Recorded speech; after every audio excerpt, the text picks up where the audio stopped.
Thank you for attending this presentation. I want to talk to you guys a little bit about who we are, who Tokaboka is, what we do, and then I want to spend some time about partnerships, how we look at partnerships, and give you some examples of partnerships that we've done that hopefully you'll find helpful. Okay, so a little bit about us. We started in 2011 in Stockholm. We have an office there in Stockholm and in San Francisco. We have 37 apps in total across different platforms, iOS, Android, and we have about over 150 million downloads globally, and in about 215 countries. 16 million active users across all our apps, and we are leaders in a lot of different markets. And along with a sister company, Sego Mini, who is also in the same industry and they make great apps, Sego Mini and Tokaboka are together owned by Spin Master, that's based in Toronto. So there are few things that make Tokaboka unique, and in my mind, there are three specific core product development tenets that I would like to talk to you guys about, which we hold very close to our heart and we completely embrace. The number one thing is we believe in open-ended play. So we believe in making games that help kids be creative and be imaginative and imagine the world in a whole new way. And what that means is none of our games have any levels. There are no leaderboards. There is no high-pressure situations. And that's something that we really stick by. The second most important thing is we are very committed to diversity. We are a diverse company, and all our games are made for kids all over the world. So none of our games have any text or speech. So what that does is a kid in Singapore can have a similar experience that a kid in San Francisco does. And probably the most important thing is every little detail about a product is done and designed from a kid's perspective. So we get kids involved in the product development process from the very onset. And then we have a continuous feedback loop with our consumers and our kids. And we get some feedback from them. And if they say they don't like something, we change it. And so that's been something that's been very core to our belief.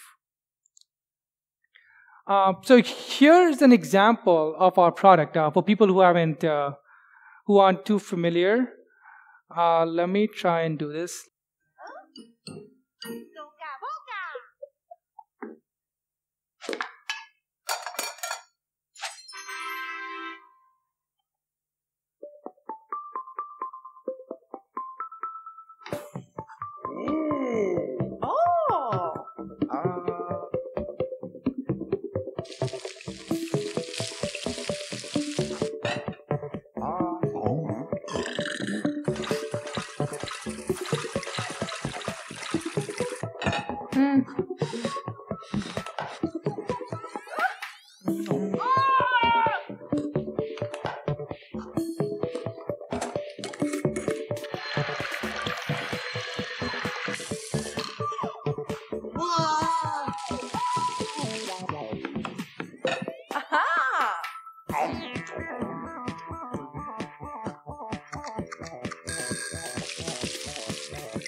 As you guys could see, there are no rules. It's completely creative. Kids can have a new experience every time they play this game.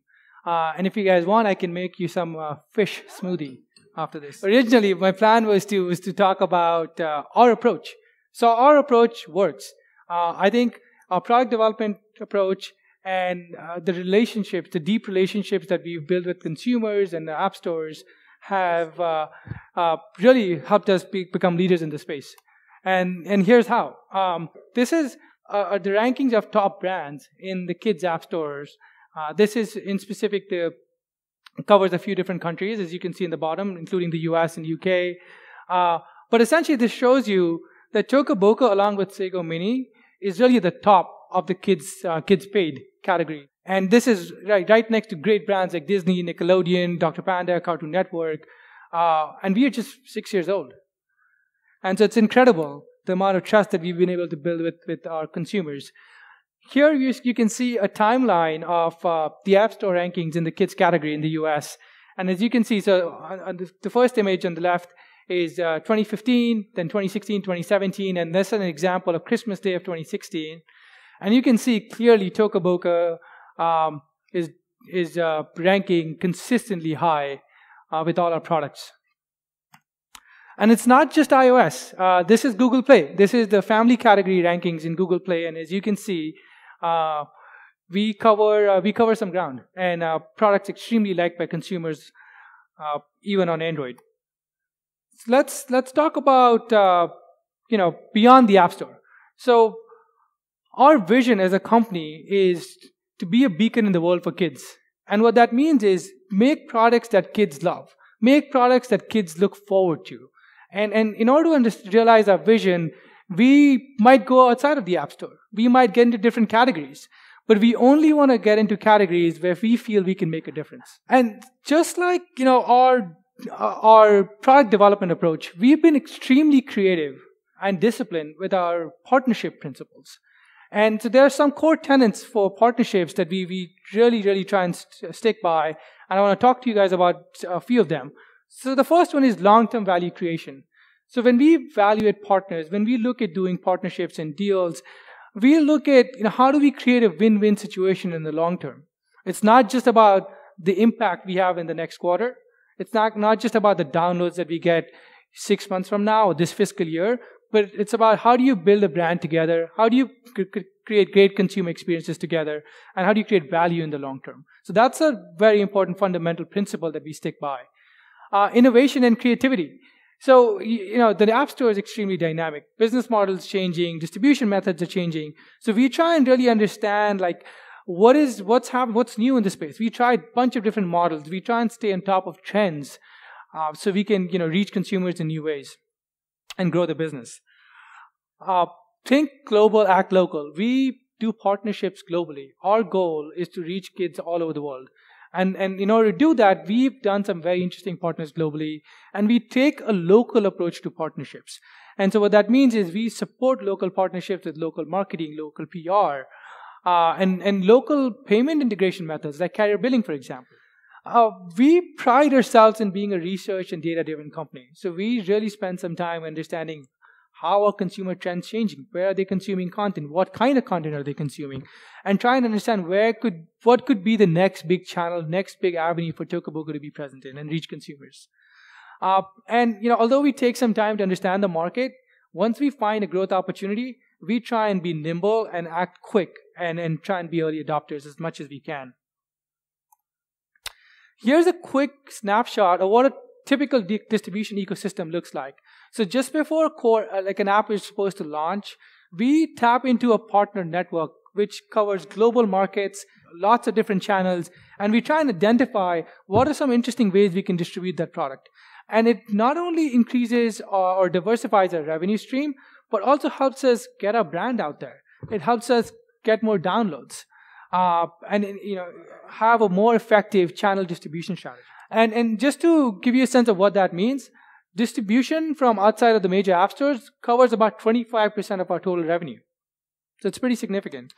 I want to spend some time giving you some examples of things that we've done in the past. So the first one is a bundle example. So as you might know, the iOS App Store launched a super nice and an interesting way of distributing apps in the form of bundling a bunch of them together and offering consumers a great price and value. So when this was announced, we saw this as an interesting opportunity to try out a new business model, increase our price point, but also create great value for consumers. So what we did was we worked with other top leading kids developers and try to get multiple bundles featured in the category so that we could raise awareness of the whole model and the category for consumers. And so we worked with a lot of other developers in order to do that. And here you can see an example of what the featuring was. And the result of that was we had 7x of sales compared to the same period before. This is an example of a new channel, very interesting. It's called Ziosk. It's a tabletop Android device in restaurants, And what that does is that it enables consumers to order food, pay for food, and also engage with content while they're waiting for their meal, and have interesting experiences with families. So it gets kids and families together. And so we partnered with them to get our top games there and create interesting experiences. And as a result, we were exposed to over 50 million consumers in just about a year in over 2,000 restaurant locations. And we also had the highest engagement amongst all content available on the platform, with an average play session being 7 to 8 minutes. Here's an example of some interesting content network partners that we had. And these are global examples. So on the left, you see a partner in Latin America. And on the right, we have a top US carrier. And as you can see, we've sort of integrated with local payment methods, like carrier billing, or interesting new ways of reaching out to consumers. And as a result, our presence in that specific market has increased. And we've reached new consumers that we weren't reaching before. Another example of a very successful integration of software and hardware. So here you can see us partnering with subscription programs very closely integrated with devices. And what that does is just, it helps grow our revenue, but also reach new consumers. And another example of that goes just beyond distribution, it's the immersive integration. So here's an integration example of once you download the app, like you can do a lot more things and to create new engaging experiences with consumers. And lastly, we invest a lot in our partnerships. We really look at them as a long-term relationship, and so do they. And so we work with our partners long after the deal is signed, and we find new ways to integrate our relationship and reach consumers and create engaging experiences for them, sometimes in the form of events. So this is an example of a kids event that we did in North America with one of our top partners. And here's another example that we did with one of our top partners for the launch of the family category.